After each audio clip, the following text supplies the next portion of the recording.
vocês estão trabalhando. Então nós vamos continuar com as Bíblias abertas no texto de Josué.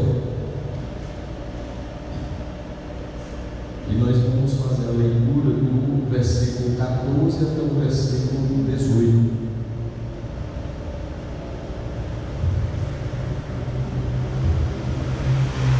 Como nós hoje vamos tratar um pouco mais especificamente com as mulheres, né? Assim, você me passou uma palavra para mulheres. Então, nós vamos trabalhar o seguinte tema. Eu não vou de forma alguma esgotar, porque a palavra de Deus se renova cada manhã. Todas as vezes que a gente olha para elas, são várias as aplicações que nós podemos extrair para as nossas vidas, mas vamos enfrentar também o papel da mulher no cuidado espiritual da família. É sobre isso que quero tratar nesses breves minutos que estaremos aqui. Diz o texto da palavra do Senhor, Josué 24, versículo 14 ao 18. Agora temam o Senhor e sirvam-no com integridade e fidelidade. Joguem fora os deuses que os seus antepassados adoraram, além do Eufrates e do Egito, e sirvam ao Senhor. Se, porém, não lhes agrada servir ao Senhor, escolham hoje a quem irão servir. Se aos deuses que os seus antepassados serviram, além do Eufrates, ou aos deuses dos amorreus, em cuja terra vocês estão vivendo. Mas eu e a minha casa, eu e a minha família, serviremos ao Senhor. Então o povo respondeu: longe de nós abandonar o Senhor para servir outros deuses. Foi o próprio Senhor, nosso Deus, que nos tirou a nós e a nossos pais do Egito, daquela terra de escravidão, e realizou aquelas grandes maravilhas diante dos nossos olhos. Ele nos protegeu do caminho e entre as nações pelas quais passamos. Além disso, o Senhor expulsou diante de nós todas as nações, inclusive os amorreus que viviam nesta terra. Nós também serviremos ao Senhor, porque Ele é o nosso Deus. Vamos orar mais uma vez nesta nossa meditação. Senhor nosso Deus, nós te damos graças por mais um momento em que estaremos a meditar na tua palavra. E pedimos que o teu Santo Espírito possa nos conduzir em todo esse momento, nos orientando a extrair as lições necessárias para a nossa vida, aquilo que é essencial para que a nossa vida cristã seja condizente com a palavra que nos foi pregada. Assim oramos no nome de Jesus. Amém.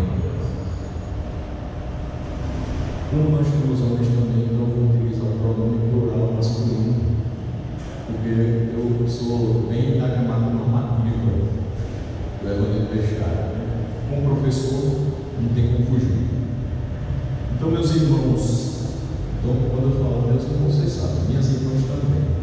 Então, meus irmãos, é algo óbvio que chega a ser repetitivo de nossa parte dizer que as famílias têm sido amplamente atacadas nos nossos dias, nos nossos tempos, seja pela inversão de valores ou pela falta deles na nossa sociedade. E, abrindo aqui um parênteses, eu posso dizer que eu vivo todos os dias essa experiência de perceber famílias sendo atacadas, famílias que não conseguem desenvolver bem o seu dia a dia diante de Deus. Eu tenho 19 anos na educação, desde 2005 trabalhando primeiramente como professor em sala de aula, depois como coordenador de ensino fundamental e hoje estou na parte administrativa. Mas é impressionante como nós temos famílias que posteriormente falamos como desestruturadas, seja porque os pais não estão na sua totalidade em casa, seja porque eles se separaram, ou porque um faleceu, ou porque um está trabalhando em outra cidade, seja porque os avós tomam conta dos filhos e por um motivo ou outro não podem estar com os pais. São muitos os fatores em que nós vemos que as famílias têm tido muitas dificuldades em criar os nossos pequenos, que mais na frente serão aqueles que vão estar muito servindo. Às vezes eu olho para alguns pequenos lá na escola do meu trabalho, de 10 a 17 anos, e eu fico pensando, bom, daqui a 15 anos, talvez um deles seja o meu cardiologista. Eu tenho que sair um bom produto aqui. Daqui a 15 anos eu já vou ter passado dos 50. Eu preciso me cuidar bem. Eu preciso que meu coração esteja em dia. Daqui a 15 anos, talvez um deles seja o professor de matemática dos meus filhos. Eu preciso também sair um bom produto daqui. Só que nem sempre a gente percebe que os pais têm essa visão de quão importantes são aqueles garotos, garotas para a nossa sociedade, e o quanto seria importante que eles, mais do que o conhecimento científico acadêmico, eles tivessem dentro disso o conhecimento de Deus. O que mais me choca é quando, principalmente nos últimos 5 anos, eu perguntava a alguns deles: o que você faz fim de semana? Você estuda? Eu praticamente não pego um caderno. Os livros eu deixo lá para a próxima segunda-feira. Tudo bem, mas você vai à igreja? 90% dizem que não. E é porque nós temos uma grande quantidade de alunos evangélicos. E nós temos por pressuposto que os evangélicos frequentam bastante as escolas bíblicas dominicais. Nem sempre. É isso que a gente tem visto. E como nós chegaríamos até onde chegamos se não fosse pelo ensino da escola bíblica dominical? Eu não teria chegado ao seminário se não fosse meus pais pegando pelo braço e levando para a escola bíblica dominical. Eu tenho certeza que vários de nós não teríamos chegado até a estatura de fé que temos hoje se não tivéssemos sido ensinados nos primeiros fundamentos. Mas é fato que a nossa sociedade hoje vive com uma conjuntura familiar que não privilegia o ensinamento da palavra de Deus desde os primeiros passos. E há algo muito nocivo nessa questão, que é mais do que não ensinar, é deixar nas mãos daqueles que ainda não têm a menor maturidade esta escolha de ser ou não expostos à palavra de Deus.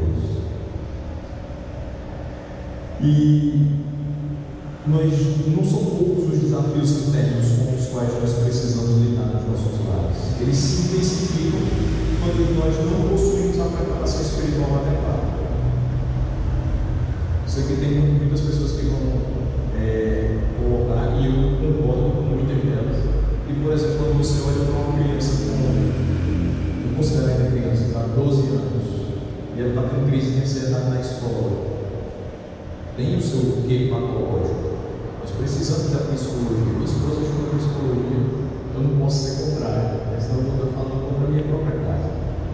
Mas, e eu também faço uso da psicologia. Porém, tem certas questões que dentro das nossas casas se tornam problemáticas e até mesmo patológicas, porque a palavra de Deus não está no centro daquela casa. Porque Deus não foi valorizado desde o primeiro momento na vida naqueles que são nossa responsabilidade. Então, a meditação na palavra do Senhor vai nos trazer a real dimensão de como é a nossa responsabilidade no lar. Ela fala qual é o papel do pai, qual é o papel da mãe, qual é o papel dos filhos, principalmente no texto de Efésios, do 5:22 até o 6:4. Porém, não é somente esse texto que nós podemos analisar em relação ao papel, seja do pai, seja da mãe, seja dos filhos. Mas é interessante que a gente perceba que se a palavra nos mostra o que devemos fazer dentro dos nossos lares, ela também nos traz a real noção de até onde nós conseguimos ir e quando nós soltamos para que Deus conduza todo o resto do processo. Não dá para ser simplesmente pela força do nosso braço ou pelo nosso entendimento. Vai ter momentos que nós, dentro do lar, não teremos as respostas certas às perguntas que são lançadas. E aí é Deus que vai intervir, trazendo luz aquilo que nós não conseguimos elucidar. A meditação na palavra do Senhor nos traz também não somente essa nossa responsabilidade de atuar, mas ela também nos move a orar. E a oração nos acalma e nos faz estar mais prontos a ouvir a voz do Senhor, a nos orientar como proceder, seja com o filho, seja com o cônjuge, seja com os demais familiares. Se nós queremos de fato ter lares centrados em Deus, nós precisamos recorrer a Ele em oração.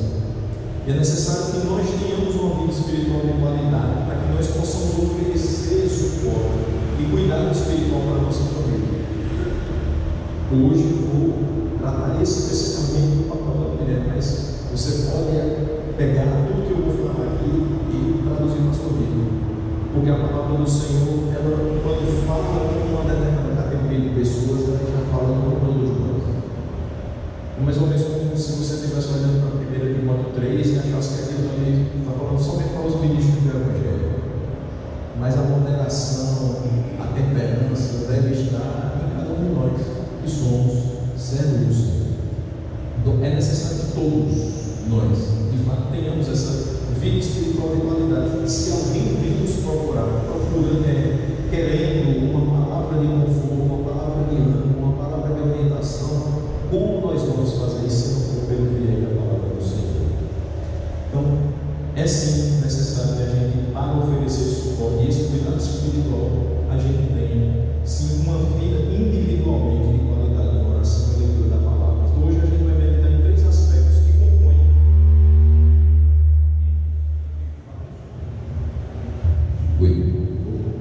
Então, 3 aspectos que compõem entre vários outros o papel da mulher no cuidado espiritual de sua família. No versículo 14, vamos voltar ali, ele diz o seguinte: agora temam o Senhor e sirvam com integridade e fidelidade. Joguem fora os deuses que os seus antepassados adoraram, além do Eufrates e do Egito, e sirvam ao Senhor. Ele utiliza 2 vezes o verbo servir. Então, o primeiro aspecto do papel da mulher no cuidado espiritual de sua família é mantê-la longe da idolatria. Hoje nós temos um equipamento de geralmente entre 5,5 e 6,5 polegadas, que é um ídolo para muitos dentro do ar. Esse aqui. Infelizmente, isso aqui tem sido mais utilizado, mais manejado do que a palavra de Deus. Às vezes tem sido algo de mais cuidado e carinho do que os filhos, porque se isso aqui cair com o display para baixo, ai meu coração, meu Deus do céu. Mas se o filho cai e bateu com a cabeça, não, ele está chorando daqui a pouco também. Deixa ele ali quietinho, daqui a pouco ele está correndo para bater a cabeça do outro. Às vezes não existe tanto cuidado quanto anteriormente. E aí a gente acha que por deixar o filho ali chorando e depois ele vai ficar bem, é que eu estou querendo ter a autonomia dele. Mas às vezes ele quer que você pare, abraça, faça um carinho na cabeça dele que acabou de bater e não faça carinho no seu celular. O celular se quebra, você quebrou. Dá para passar um tempo sem celular. Parece que hoje a gente não fica mais sem ele. Mas para quem como eu veio do mundo analógico, onde às vezes a gente tem telefone fixo, usava as fichas da Bel quando os orelhões da cidade, não dá para ficar sem celular durante um certo tempo. A gente não nasceu com ele ligado, com ele fazendo barulhos excessivos no nosso ouvido. Quando nós olhamos para esse versículo e ele foca bem em servir ao Senhor, é interessante que nós só podemos ser dominados, só podemos ser conduzidos, só podemos fazer a vontade do Senhor. E dependendo de quem você tem como ídolo, você vai acabar servindo a Ele. Então hoje muitos são servos, escravos da tecnologia, servos, escravos da noite, servos, escravos da bebida, e cada coisa que ocupa o lugar de Deus no seu coração é o seu ídolo. A mulher dentro do lar, como aquela que vai também cuidar espiritualmente da sua família, não pode permitir que nada entre naquele lar que tenha mais valor do que Deus. Ou seja, ela deve manter a sua família longe da idolatria. Veja só, quando ele diz, agora temam o Senhor, ele tem falado 13 versículos acerca da fidelidade de Deus, das suas promessas, do versículo 2 até o versículo 13. E ele diz, agora vocês já sabem de tudo isso, agora vocês já foram relembrados de tudo isso, temam o Senhor. Uma vez que o Senhor os encontrou, uma vez que o Senhor os salvou, uma vez que o Senhor é de fato o governador das suas vidas, temam a Ele. Uma vez que vocês são nascidos de novo, uma vez que vocês são novas criaturas, temam a Ele, sirvam com integridade e fidelidade. Integridade e fidelidade são duas características que os filhos de Deus devem ter no serviço ao Senhor. E onde é que a gente aprende a ser íntegro e aprende a ser fiel dentro de casa. São valores que devem ser passados de geração em geração. Então, quando eu falei logo no começo que nós hoje sofremos com uma sociedade que tem famílias atacadas pela inversão de valores ou falta deles, quer dizer que quando não encontramos integridade em determinadas pessoas, ou não encontramos fidelidade nelas, é falta de base. Da base que foi dada pelos pais, mas também da base na palavra do Senhor. Porque como esses pais dentro de casa vão ensinar a palavra, ensinar acerca de integridade e fidelidade? Através dos exemplos da palavra do Senhor. Esses exemplos devem subir ao nosso coração e nós devemos reproduzi-los, para que também aqueles que são criados por nós possam fazer. A gente aprende muito pelo exemplo. Uma coisa é eu dizer para você, você deve ser íntegro. Outra coisa é quando eu digo isso para você e você vê integridade na minha vida. E aí você diz, ser íntegro é ser como ele. Outra coisa é você dizer assim, é necessário que sejamos fiéis para com Deus. Você, enquanto mãe, chega para o seu filho e diz, meu filho, você precisa ser fiel a Deus. Certo, mãe? Como ser fiel a Deus? Você deve ser fiel a Deus colocando-se à disposição dele, nas mãos dele, para que ele faça tudo o que bem quiser da sua vida, pois foi ele que abriu. Ser fiel a Deus, você precisa ser fiel a Deus naquilo que você projeta. Tudo que você projetar na sua vida deve ser para a glória de Deus, ou seja, você vai ser fiel a Ele, pensando tudo para a glória dele. Você precisa ser fiel também, devolvendo parte daquilo que Ele dá para o seu sustento. E aí o filho olha para a mãe e diz, isso quer dizer dízimos e ofertas? E ela diz sim. E ele diz, tudo aquilo que você não dá. Como cobrar da família que tenha fidelidade, se não há um exemplo? Como cobrar da família que haja fidelidade, se eu mesmo não sou fiel àquilo que prego? Então, essas duas características precisam estar presentes na família como um todo, na família de Deus como um todo, mas principalmente, eu quero chamar a atenção para elas, no sentido de que é necessário que a mulher dentro de casa seja íntegra e fiel ao seu esposo, lembrando que essa atitude de integridade e fidelidade é mais para com Deus do que simplesmente para com ele, porque a palavra nos diz que ela deve ser submissa ao marido como ao Senhor. Então, no momento em que ela reproduz um caráter íntegro e fiel dentro de casa, em relação ao seu marido, certamente seus filhos verão. E os filhos de seus filhos reproduzirão dentro de casa uma integridade do serviço ao Senhor, uma fidelidade a Ele, independente de qualquer coisa que eles virem fora das quatro paredes que eles habitam. Porque essa também é uma grande questão. Nós hoje penamos com a falta de integridade lá fora, mas esquecemos que o grande problema não é lá fora, o grande problema é interno. Eu não tenho medo de forma alguma que algum jovem que passa por nós todos os anos na igreja possa adentrar o universidade. Por quê? Porque o dever de casa está sendo feito. Se tiver base, ele não vai se desviar. Se ele é salvo na pessoa de Cristo, pode ter a teoria do mundo inteiro, ele vai continuar sendo íntegro e fiel àquilo que ele foi pregado. E assim precisa ser. Nós fomos bem mais jovens, sentamos nas cadeiras da universidade e não nos desviamos. Nós aprendemos teorias que são importantes para o desempenho do nosso trabalho, mas continuamos íntegros, continuamos fiéis a Deus, e é por isso que continuamos abençoando o trabalho das nossas mãos, porque antes de qualquer coisa deve haver o serviço a Ele. Então eu não sou professor simplesmente para servir a sociedade com a minha técnica na língua inglesa, mas eu sou professor para servir ao Senhor com o serviço à sociedade, honrar ao Senhor com aquilo que Ele me dotou, ser fiel a Ele porque Ele primeiro me deu e agora eu retribuo, trazendo aos seus filhos também esse tipo de conhecimento.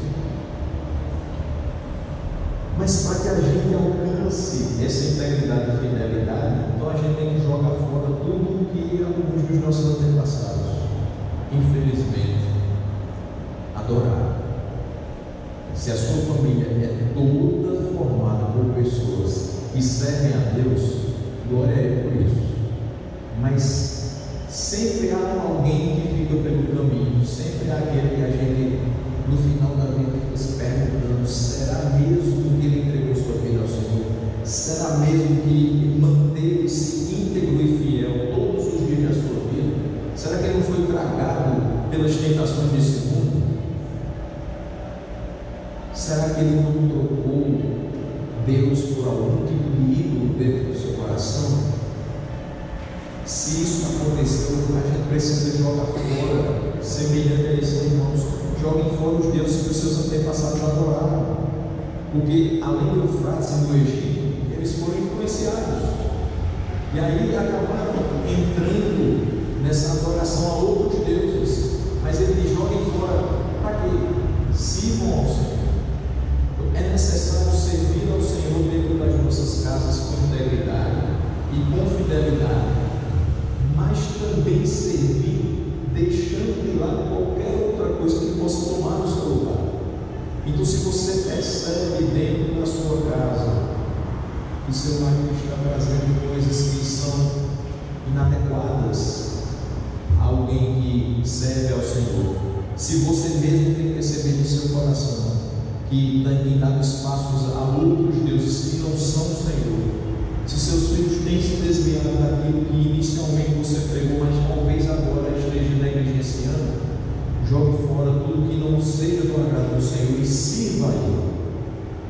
Tema o Senhor e o sirva.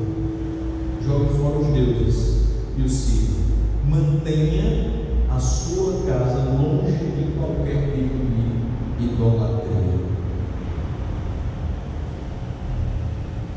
Êxodo 20, versículo 3 nos traz algo fantástico, texto muito curto, mas que a gente deveria continuar colocando nos umbrais da casa, atando as mãos dos nossos filhos: não terás outros deuses além de mim. Assim como é requerido do povo no tempo de Josué, nos é requerido também que o coração da nossa família seja exclusivo a Deus.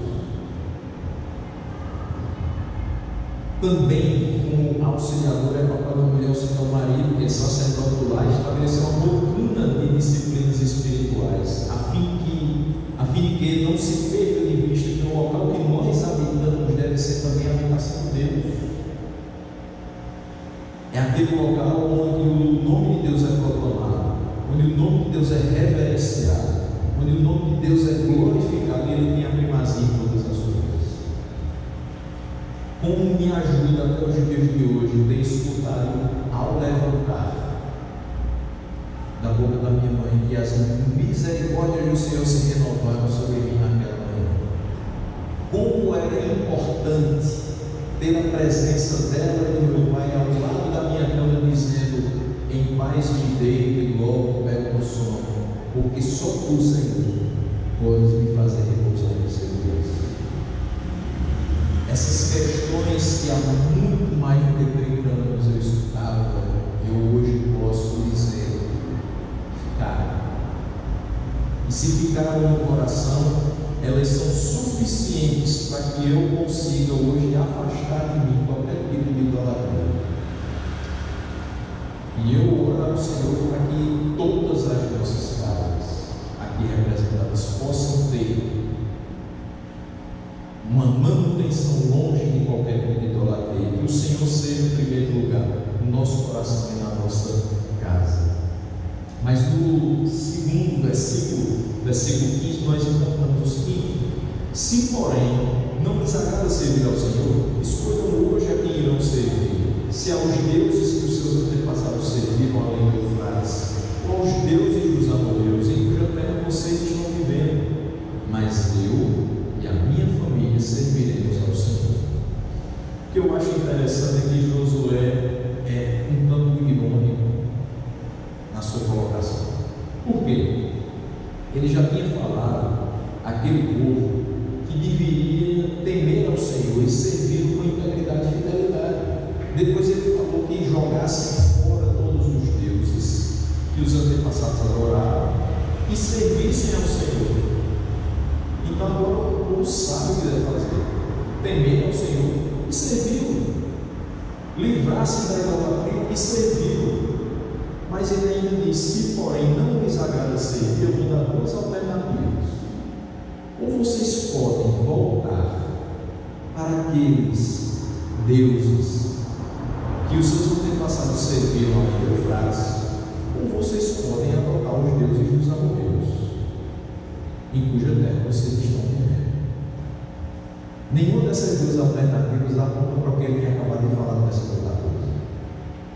E é por isso que ele apresenta a terceira alternativa, que é a dele: mas eu e a minha família serviremos ao Senhor. O que ele está querendo deixar muito claro aqui? A minha decisão, enquanto chefe da minha casa, é dizer que não importa quantas pessoas tomarão o caminho A ou tomarão o caminho B, eu manterei íntegro e fiel. O caminho é o caminho de Deus. Eu e a minha família serviremos ao Senhor. Mas para que ele tivesse toda a autoridade para dizer isso, para que hoje eu, dentro da minha casa, possa dizer isso, eu e a minha família vamos servir ao Senhor, é preciso que a mulher sustente o seu esposo em coração. Esse é o segundo papel do versículo 15. Por quê? Porque se você não tiver, depois de uma declaração pública de compromisso, espero que todo Israel fizesse o mesmo. Se Josué não tivesse uma mulher que o ajudasse a manter a sua casa servindo ao Senhor, tudo o que ele disse cairia por terra. Se eu não tiver uma esposa que seja minha auxiliadora, que me sustente em oração, tudo que eu falar acerca de família, acerca de relacionamento conjugal, seja lá o que for, num culto, pode ser jogado na lata do lixo depois.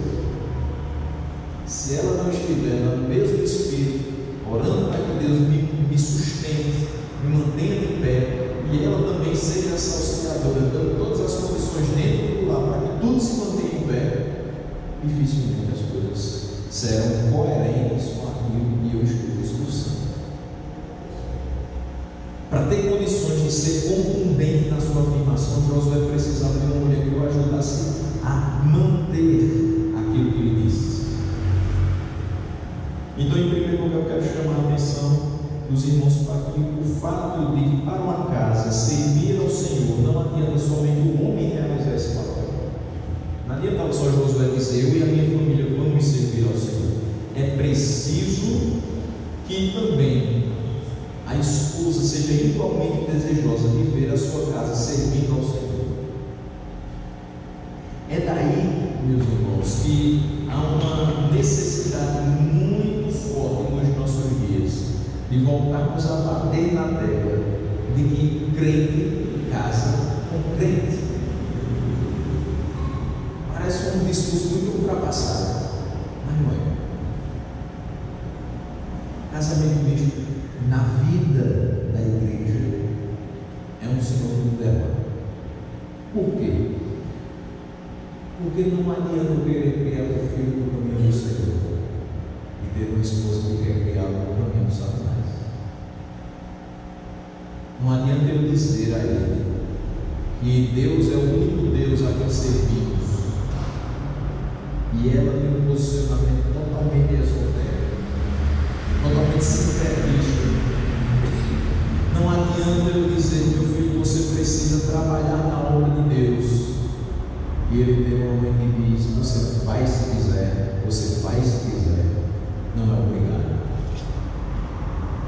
Não adianta eu querer que meu filho seja um grande homem de Deus no futuro e que sirva a ele, e que igualmente ao pai seja um ministro do Evangelho, se a mãe disser: meu filho, quando você fizer 18 anos, você escolhe o que você quer para a sua vida, mas por enquanto, fique por aí, quer passar o domingo assistindo com a mão, fique à vontade. Quer assistir o esporte espetacular, fique à vontade. Não precisa se levantar cedo, tomar banho, tomar café, pegar a sua Bíblia, separar a sua oferta para ir para a igreja. Isso é uma coisa de menos importância. Quando você tiver mais maturidade, quando você for mais velho, aí você escolhe que religião você quer seguir. Esse tipo de discurso não pode haver nos lares que nós temos.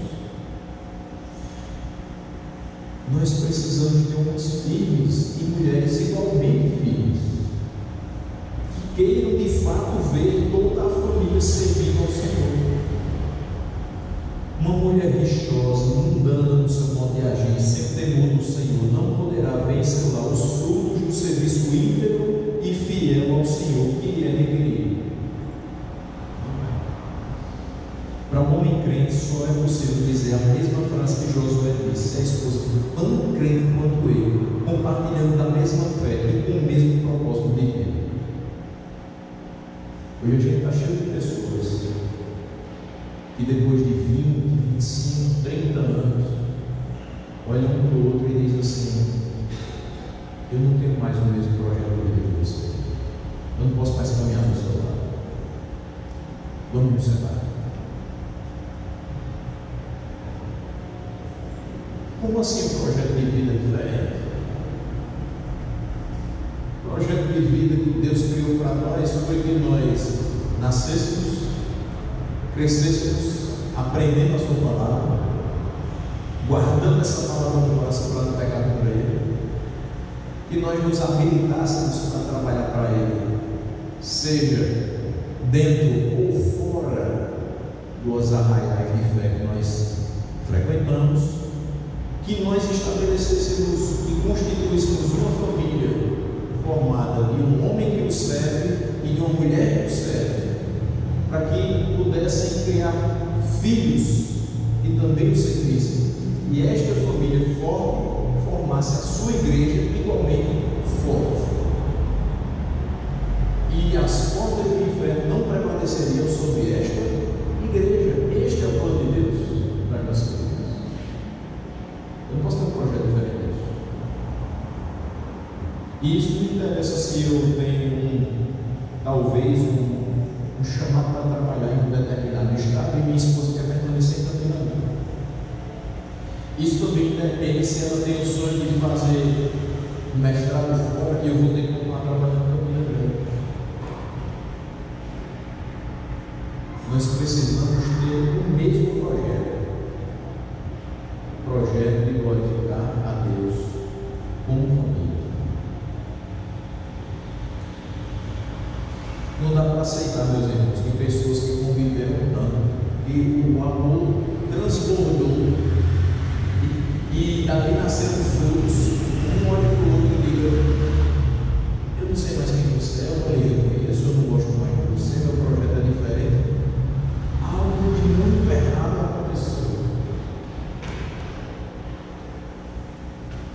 você compartilha a mesma fé do seu cônjuge, se você está imbuído no mesmo propósito de vida, que é a glorificação do Senhor, tudo irá bem. Se a palavra do Senhor ainda tem primazia na sua casa, tudo irá bem. Para que o homem exerça o seu papel de sacerdote no lar, ele precisa ter uma mulher que o sustente em oração e que seja submissa à sua autoridade dada por Deus. Todas as vezes que o homem sai de casa para trabalhar, para fazer as compras, para pagamento das despesas, é importante que a esposa esteja em oração pelo Deus. Todas as vezes que a gente se lança no desafio de ser um profissional, de fazer algo de diferente nesse mundo, tentar melhorar de alguma forma esse mundo, as nossas habilidades, é imprescindível que a gente esteja de pé de oração. Em momento algum da minha vida eu me sinto totalmente tranquilo no dia que eu vou ministrar a palavra. A gente fica tremendo os pés e a cabeça, a mão fica gelada, sua, e tem que ser assim mesmo, porque se se perder, a gente viu o que é sagrado de uma forma banal e não pode ser desenvolvido. Mas o que me tranquiliza é saber que no momento que eu estou falando acerca de Deus e acerca da nossa responsabilidade enquanto servo do Senhor, existe toda uma retaguarda de oração sobre mim. E muito dessa retaguarda de oração é formada por mulheres de Deus que me ensinaram a sua palavra e que sustentaram os seus maridos em oração. Em segundo lugar, também chama a atenção para o fato de que ela precisa falar a mesma língua do marido quando trata com os filhos, para que não haja uma incompreensão, desautorização para os caminhos que vão ser trilhados para aquela família em relação ao Senhor. Estar em oração, sustentando em oração e falando a mesma língua. Para isso é preciso estar junto. Para que você fale a mesma linguagem, é preciso orar junto. É preciso conversar sobre o andamento do relacionamento, principalmente no quesito espiritual, para que ninguém se perca, para que ninguém seja deixado para trás, mas que todos, num só Espírito, sirvam ao Senhor que os salvou. Como é que você vai saber o que está no coração do seu cônjuge se você não conversa com ele, se você não ora junto com ele, se você não escuta quais são as petições, os agradecimentos que ele eleva ao Senhor em oração?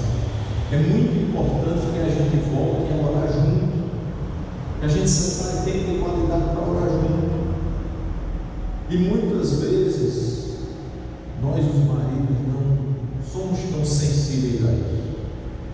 Chegamos cansados, colocamos a pasta de lado, perguntamos se o jantar está pronto do outro, e aí segue-se o dia, assiste o jornal, prepara-se o material do próximo dia para trabalhar, bom de cansado, toma banho e vai dormir.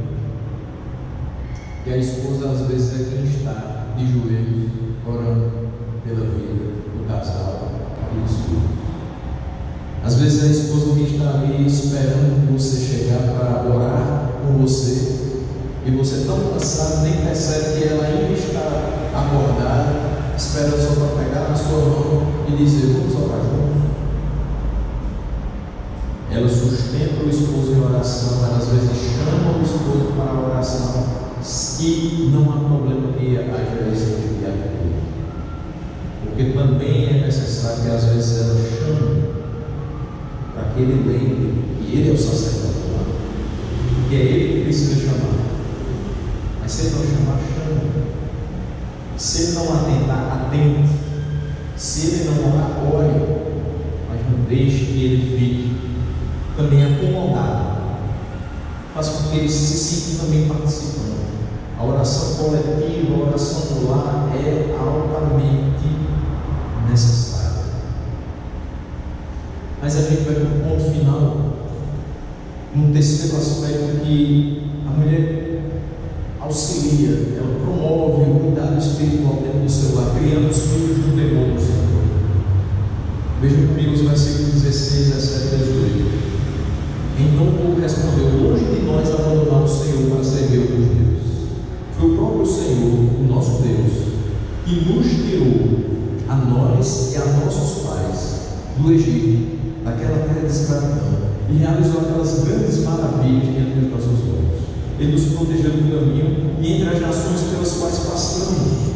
Além disso, o Senhor expulsou de diante de nós todas as nações, inclusive os amorreus que viviam nesta terra. Nós também serviremos ao Senhor, porque Ele é o nosso Deus.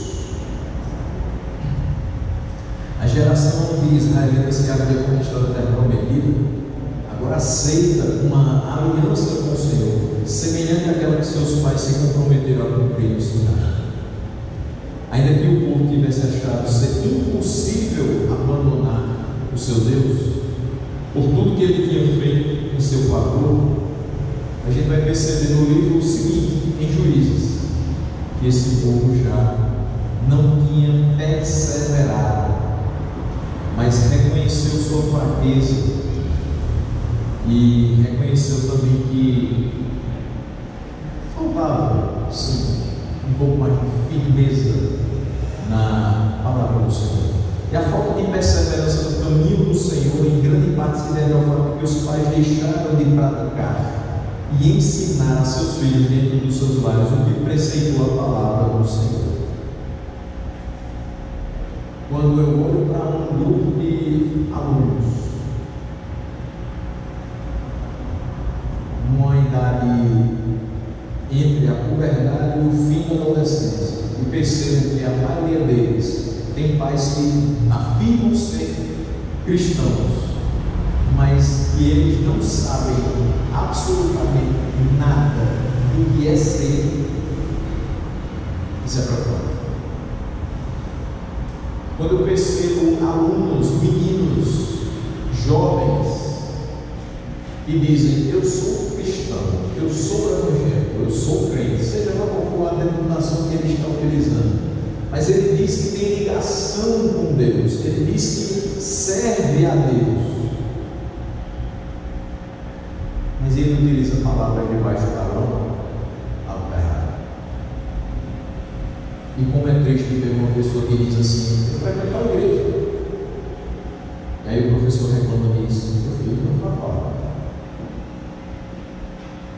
me empresta a roupa, viado. Não faça isso. Isso não deveria estar presente no seu linguajar. Quando a gente percebe a forma como os nossos adolescentes e jovens se conduzem, às vezes é muito mais parecida com os jovens do mundo do que os jovens de outras comunidades nossas, irmãs, isso também nos preocupa, porque eles não estão levando a sério que Romanos 12, 22 diz: nós não devemos nos amoldar a esse mundo. Então, quando eles absorvem mais fácil e são influenciados por aquele conteúdo e não levam para fora o conteúdo que é necessário para a vida de tantos e não influenciam, algo muito errado. Quando eu falei sério mesmo, eu não tenho problema nenhum quando o jovem vai para a universidade. Eu fico muito feliz, porque a gente tem que ocupar todas aquelas cadeiras. A família de Deus precisa ter bons professores, bons advogados, bons médicos, bons engenheiros, bons biólogos e assim por diante. Não interessa qual ramo, interessa que você se habilite, que você mostre que você não é um anti-intelectual, mas que você vai fazer bom uso da intelectualidade que Deus lhe deu, que você vai glorificar mais decisões que você tomar enquanto profissional. Mas o que me deixa triste é quando os pais estão preocupados e nós incentivamos e nós olhamos para eles e dizemos: pode ir, escolha o seu curso para a glória de Deus. A gente confia que você vai representar lá dentro. Os pais dizem: eu estou preocupado, eu acho que eu estou errado. Os pais deveriam estar muito mais confiantes do que a gente. A gente convive com eles no sábado, no domingo. 2 vezes por semana. A gente se reúne com eles 3 vezes por mês para dar estudos. Os pais convivem todo dia. A base não somos nós, enquanto igreja, que damos. Nós apenas estamos aqui para fomentar aquilo que deve ser observado todos os dias. Nós pregamos para que você revisite aquele tema de pregação durante toda a semana, para que você, enquanto família, possa levar ao seu filho, possa levar ao seu cônjuge tudo aquilo que você aprendeu com o que foi exposto. Como é bom sentar na mesa e dizer assim: o que você compreendeu do estudo de hoje da escola dominical? E o almoço é conversando sobre tudo que foi falado. E o pós-culto, não interessa se é uma pizza, se é um açaí, mas é regado com aquilo que foi escutado no culto noturno. Porque o dia é o dia do Senhor, e o culto não termina aqui. Na realidade, aqui é a extensão do que a gente já vem fazendo no culto privado. Começa tudo em casa. Se alguém não persevera no caminho, é porque o dever de casa não foi feito. Se alguém ficou lá para trás, é porque existem, infelizmente, pais que deixaram de praticar e de ensinar a seus filhos a ser cristãos. E como eu falei logo no começo, nós aprendemos muito pelo exemplo. Dificilmente alguém que não vai à igreja pode cobrar do seu filho que vai. Dificilmente alguém que não lê a Bíblia pode dizer ao seu filho: pegue a palavra para Deus e fala. Dificilmente alguém cujo filho não vê orar seguirá o conselho da mãe: ore para tomar as decisões todas. Os pais têm que voltar a praticar a palavra de Deus dentro de casa, ensinar aos seus filhos o que a palavra diz. Josué prometeu fazer isso. No versículo 15: eu e a minha família serviremos ao Senhor, sabendo que o culto verdadeiro começa em casa. Não é: menino, desliga o videogame, desliga o computador, desliga o celular, a gente vai para a igreja agora. Aí ele joga o celular com raiva, 2 horas no celular. Quando chega em casa, está ali de novo, fica até meia-noite. Meu filho, largue isso. A gente vai ligar aqui no YouTube, vai colocar uns louvores e vai começar a se organizar para ir para a igreja. Vamos nos vestindo já escutando alguma coisa. E nos lembre que nós estamos indo adorar o Senhor. E através do que vai sendo cantado, você vai percebendo: olha o quanto Deus já fez na minha vida. Olha o quanto de gratidão eu preciso entregar ao Senhor. Eu tenho motivos para subir a casa do Senhor, eu tenho motivos para ir adorar. E aí você já chega aqui não esperando ser motivado por quem vai ler a palavra, ou por quem vai orar, ou por quem vai cantar. Mas você já tem a motivação correta e já traz a sua família também com a motivação correta de não ouvir a pregação, de não assistir o culto, mas de prestar o culto, de não ouvir a banda do louvor, mas cantar junto, adorar junto com seus cantos, de não apenas ver as pessoas dedicando suas ofertas, mas também ter o prazer de dizer: Senhor, também contribuo para a tua obra. Todas essas pequenas coisas precisam ser tratadas em casa. O culto verdadeiro começa lá. Os pais cristãos não podem criar os seus filhos a moda do mundo, dizendo: quando você for velho, você escuta de tudo hoje, e quando você for velho, você decide a religião que você vai seguir. A mãe cristã cria o seu filho se apoiando no que Provérbios 22:6 traz: instrua a criança segundo os objetivos que você tem dado, e mesmo com o passar dos anos não se desviará deles. Outra versão: ensina a criança no caminho que deve andar, mesmo quando ela for velha, ela não vai se desviar. Não é esperar para quando ela for velha, é tentar retomar as regras e trazer para cá, porque certamente se você não ensinou quando ainda tinha a idade de absorver, de lhe obedecer, de considerar o que você fala, Se você deixou tudo muito aberto, certamente hoje você chora porque seu filho tem 25, 30 anos e não quer saber nada de Jesus. Mas se você levou em consideração a necessidade de criar os seus filhos no temor do Senhor, hoje você se alegra com os frutos que ele deu. Se o homem é um provedor e naturalmente sai de casa para garantir o sustento da família, recai mais sobre os ombros da mulher, dá uma educação espiritual de qualidade a seus filhos. Então, eximindo os homens da responsabilidade, estou dizendo que é bem mais necessário ter uma mulher que seja de oração e que fale ao coração dos filhos. Mantenha-o sempre abastecido da palavra do Senhor. Vendo o seu exemplo de mulher de oração, vendo como ela trata o seu marido de uma forma bíblica, principalmente para quem é mãe de menino. Está vendo como é que eu trato seu pai? Assim você deve tratar seu marido. Se você tem condição de dizer isso, minha irmã, você é bem-aventurado. Principalmente quem tem muito tempo. Porque como o mundo diz por aí, só Deus sabe quantos que ele salva você já comeu junto com seu esposo. Mas a gente não vai pelo que o mundo diz. A gente encontra prazer em viver em união. Os dois se transformam em um só carne, para a glória de Deus, para viver para Deus, para se manter íntegro e fiel diante de Deus, entregando um serviço que o agrade, que o glorifique. Então, a mãe precisa dizer isso, do jeito que eu trato seu pai, é assim que você vai tratar também o seu marido mais tarde. Do jeito que eu crio vocês, você pode copiar e criar também seus filhos no caminho do Senhor. No texto que nós lemos, em resposta ao chamado, no versículo 14, o povo repudia outros deuses. No versículo 16, reconhece a bondade de Deus, desde o êxodo até a conquista, e conclui prometendo obediência ao Senhor.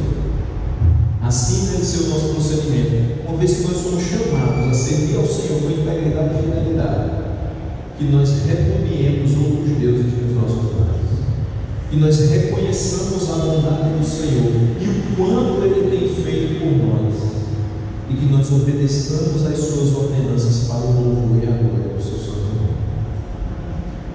Mulheres de Deus, mantenham seus lares longe da idolatria, sustentem seus maridos em oração e continuem criando os seus filhos no temor do Senhor. Certamente você terá muitos motivos de se alegrar com o Senhor e gratidão por tudo que Ele tem feito na sua vida e na sua família. Desejo que Ele abençoe cada família bem representada e que fortaleça e anime cada mulher que aqui estuda, para que Ele continue sendo honrado também aqui